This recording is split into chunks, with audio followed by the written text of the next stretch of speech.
that class have boiled the entire curriculum of the year down to one question. This one really counts.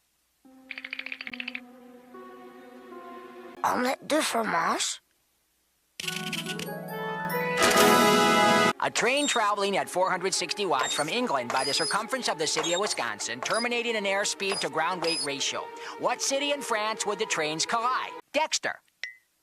Omelette de fromage? Hey, that's right, the city of Omelette du Fromage.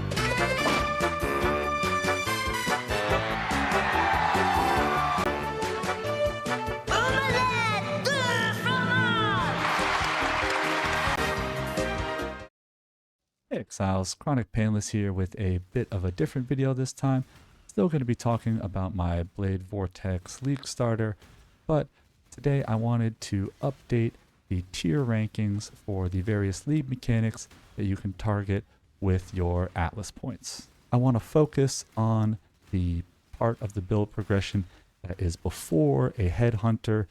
Headhunter is such a game changer that this tier list would look very different, and so for now I just want to talk about getting into the intro level of farming these mechanics and starting to dial up juice. So to be absolutely clear, this is not my ranking of what I think will be the most profitable or the best div per hour farms in the upcoming Keepers of the Flame League.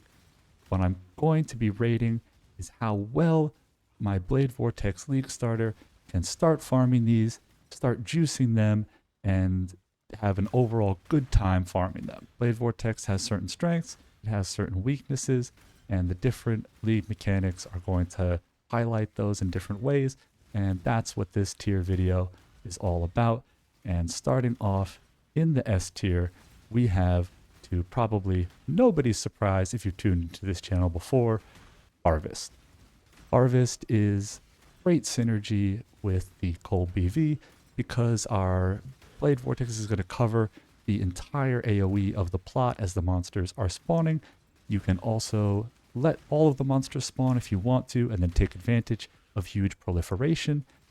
But most of the time, you're going to have no problem just freezing everything anyway, and anything that isn't frozen is very easy to taunt and tank with your stone golems. So just don't be standing perfectly still, and you should have no problem starting to farm and even juice your way into Harvest. The next three mechanics are all very similar in that they are just fast ways of adding more monsters to your map. They spawn pretty much right on top of you. They can be killed easily. There's not a very high chance of running into one that has some super dangerous combo of mods that's making it very hard to freeze. And so you can very safely add these into whatever other strategy you might be running if you're just looking for a little extra on top. And this trio is Strongboxes, Abyss, and Beyond. In my tier list video from a couple of years ago, I took a few points away from Abyss and Beyond due to the backtracking factor. When an Abyss takes a wrong turn, you have to chase it in the direction you don't really want to be running. And back in the days before Shield Charge with a souped up Lightning Golem, and now even borrowing some attack speed from the minion nodes on the tree that we'll be taking advantage of, shield charging your way back to where you left off feels much better than before. And so these mechanics can now safely be put into the S tier. The last mechanic in the S tier is Expedition. This is obviously a case of monsters spawning right on top of you, and it also has the easiest reward levers to pull. In Path of Exile, you're going to have opportunities in your maps to increase the difficulty for increased reward. In Expedition, of course, that's coming from Remnants, and there are really only two Remnant downsides that this build needs to avoid, and that is, of course, monsters being immune to cold damage and monsters avoiding all of your various ailments. As long as you don't put either of those two, and as long as you don't stack too many layers of effective HP onto the monsters, they are always going to be very easy to freeze and take care of. The big dangerous ones are always surrounded by a bunch of little ones you can proliferate your freeze from. And so you can just stack all the offensive downsides that you want without fear. Just don't make them too beefy. Moving down to the A tier, we start with a couple of mechanics that are very similar to Expedition, but just have a few more downsides that need to be avoided, at least in the early part of the league. And these are Ultimatum and Eldritch Altars. These two mechanics have substantially more EHP multiplying downsides than an Expedition, and so until you have truly overwhelming DPS, you're going to have to skip a few too many reward lever pulls with these two mechanics for me to safely put them in that S tier, even though the monsters are going to spawn right on top of you and most of the time be quite easy to deal with. Next up in the A tier, we have probably the most surprising entry on this tier list for anyone who is familiar with BV's reputation, and that is Destructive Play Maven Invitation farming. BV is known as not being a terribly good bosser, and that is certainly true when it comes to the pinnacle bosses. Clearing them is easy enough, but making them comfortable to farm would require a lot of investment, hence BV's reputation as a poor bosser. What they don't tell you is that BV absolutely destroys map bosses. Map bosses, almost across the board, can be fully slowed, frozen, and easily dealt with without posing any danger to you whatsoever. There's a tiny asterisk on that, and that is why I would put this only in the A tier and not the S tier, and that is that there are a few map bosses who either have various channeling type effects that continue even after they're frozen, or simply cannot be slowed. And as long as you don't roll those on your chance to observe an additional map, you should have no problem at all consistently freezing and destroying these Maven map boss invitations. And speaking of bosses, the next up in the A tier is Delve. Delve would be S tier if we were just talking about the various Delve nodes digging down deeper into the mine, but if you are looking to fight All or Kurgle, that is going to be a little difficult because of their guaranteed immunity phases where they are outputting substantial damage that it can be difficult to out-regen or simply tank. And so if you're not well practiced in their mechanics and are good at dodging and staying alive for those immunity phases, it is going to be a little difficult to clear them on a low investment cold BV. Otherwise, in the Delve nodes themselves, it's monsters spawning in a circle right on top of us, and we are the circle. This last group in the A tier are mechanics that also would have been S tier, but for some aspect of them that makes them just a little annoying, a little dangerous, a little too likely to cost you a portal or two, and these are Harbinger, Ritual, and Calgar Ore. In Harbinger, it is the presence of the King Harby, the one who is the boss who can fire his lightning projectiles, even if you are killing his monsters as fast as possible and freezing everything else. Can't touch him until the encounter is over, and so his ability to just output that damage is what knocks Harbinger out of the S tier. Thankfully, Bastion of Elements covers that pretty well, and so it's not the deadliest of these apparition type damage sources that you can be faced with in maps, and that's what keeps Harbinger from falling any lower on the tier rankings. In Ritual, it's simply the amount of visual clutter that we are creating that can obscure the various warnings of meteors, the volatile chaos explosions, too many things that are too hard to track while we are exploding and enjoying ourselves with our various MTX. And so Ritual, unfortunately, gets docked a couple points, even though it is otherwise the perfect synergy for a BV build. Lastly, in the A tier is Calgar, or putting this here might be a bit of a personal bias because I find the Bismuth tornadoes to be just a little too dangerous. Their damage is elemental damage over time. That's not an ailment, and so we can't get any kind of immunity, and our Bastion of Ailments is going to be bypassed. So if you are like me and occasionally play like a potato, you might find yourself frost blinking right into the middle of one of these tornadoes, and losing a portal. So if you are able to avoid that, then Calgar could easily be S tier. The monsters are spawning right on top of us, of course. But because of those tornadoes and their ability to make me look like a fool, I have to put Calgar in the A tier. Moving down to the B tier, we find a couple of mechanics where it is just a little too likely that you're going to run into an exceptionally dangerous rare, and that is scarab farming and essences. In scarab farming, you're going to want to be stacking as many rare modifiers as you can on the enemies in order to get that increased scarab drop chance, and doing that is going to make it much more likely that you're going to see a very deadly combo of EHP multiplying modifiers. Same is true of essence. As you start stacking the various essence effects on top of the rare modifiers that the monster is going to have, things can get out of hand just a little too fast.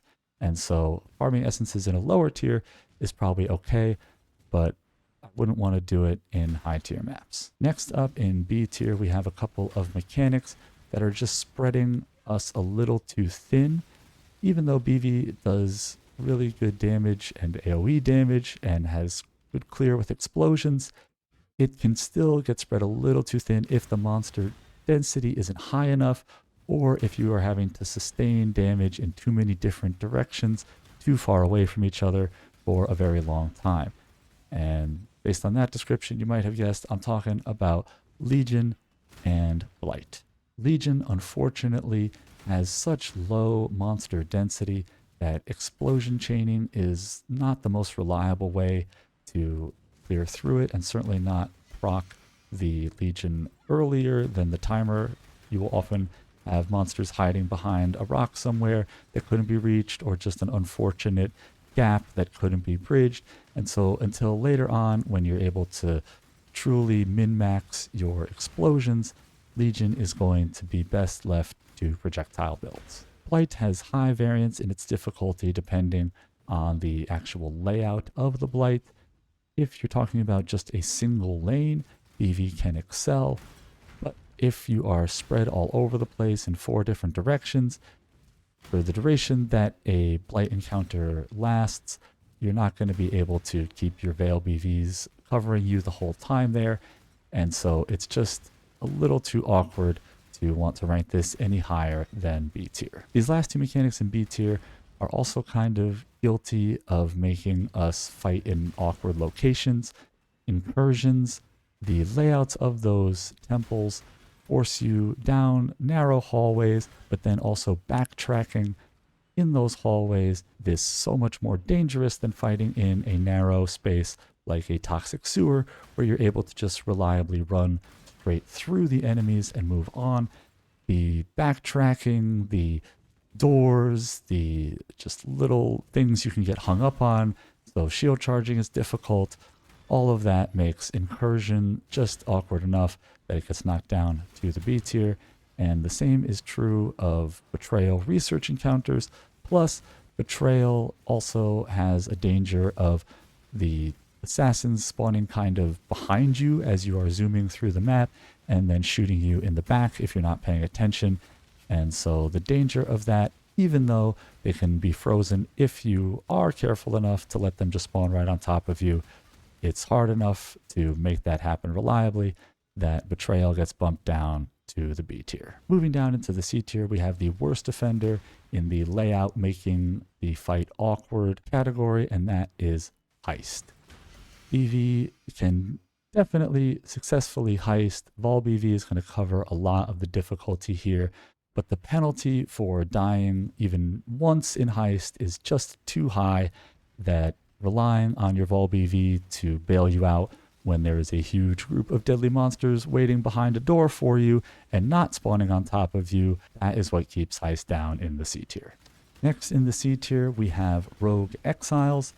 These are also a bit of a mixed bag in that they are extremely easy to freeze, but they're also very easy to miss in the visual clutter, and a lot of them have very dangerous ranged attacks that if you aren't closing that gap immediately, they will be able to get off a huge amount of DPS and potentially cost you a portal. The last 2 mechanics in C tier are guilty of having substantial apparition damage, And I talked about that earlier with the King Harbinger.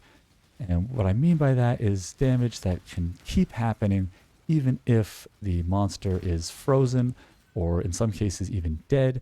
And in Delirium, that is certainly the case. All of those haunted effects are not going to care if the base target is frozen or not. There's tons of after death that gets lost in the visual clutter. And so this is something that is best left until probably after you have a headhunter, unless you're being very conservative and running 20 or 40% deli orbs. Bestiary also has this dangerous apparition type damage coming out and a high chance of running into a deadly combo of mods that is just giving the monster a huge number of standard deviations away from the norm of EHP and making it very difficult to freeze and therefore handle on a low budget full BV build.